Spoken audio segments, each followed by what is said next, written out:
একের পর এক গুলি, আর এসব গুলি করা হচ্ছে নিরীহ ফিলিস্তিনিদের উপর। মুহূর্তেই মাটিতে লুটিয়ে পড়েন 4 ফিলিস্তিনি। চারদিকে তখন আর্তচিৎকার। শুক্রবার পশ্চিম তীরের তাল গ্রামে এভাবেই ফিলিস্তিনিদের উপর গুলি চালায় ইসরায়েলি বাহিনী ও অবৈধ বসতি স্থাপনকারী অস্ত্রধারীরা। হামলার শিকার হওয়া ফিলিস্তিনিদের উপর যখন গুলি চালাচ্ছিল ইহুদিরা, তখন একজন ওই বন্দুক কেড়ে নিয়ে উল্টো ইহুদিদের উপর গুলি চালায়। এই ঘটনায় 4 ফিলিস্তিনিকে হত্যা করেছে ইসরায়েলি বাহিনী। মারা গেছে 2 ইসরায়েলি সেনাও।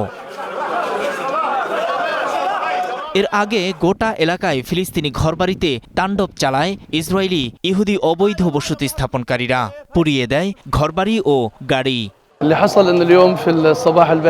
ভোরে 20 থেকে 30 জনের ইসরায়েলি বসতি স্থাপনকারী গ্রামে প্রবেশ করে বাড়িঘরে হামলা চালায়। এতে বাধা দিলে স্থানীয় বাসিন্দাদের সাথে তারা সংঘর্ষে জড়ায়। এ সময় বসতি স্থাপনকারীরা গ্রামবাসীদের উপর গুলি করে 4 ফিলিস্তিনি নিহত, আরও বেশ কয়েকজন আহত হয়েছে।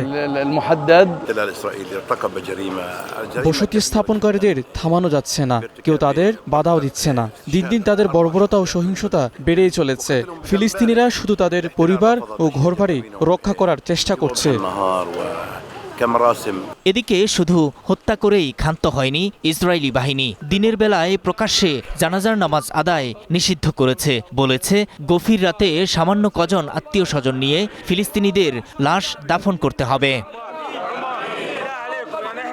বিপরীতে দিনের বেলায় বিপুল সংখ্যক মানুষের উপস্থিতিতে শেষকৃত্য করা হয়েছে ইসরায়েলি 2 সেনার। সেনা নিহতের ঘটনায় চটেছেন ইসরায়েলি প্রধানমন্ত্রী বেনিয়ামিন নেতানিয়াহু। তিনি নিজেদের অবৈধ বসতি স্থাপনকারীদের নিয়ন্ত্রণ তো নয়, উল্টো আরও শক্ত অভিযান শুরুর নির্দেশ দিয়েছেন ইসরায়েলি বাহিনীকে।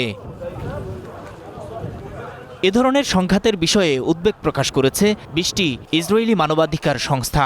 অধিকৃত পশ্চিম তীরে বসতি স্থাপনকারী মিলিশিয়া ও ইসরায়েলি বাহিনীর সহিংসতা বন্ধে অবিলম্বে পদক্ষেপ নিতে আন্তর্জাতিক সম্প্রদায়ের কাছে আহ্বান জানিয়েছে সংস্থাগুলো।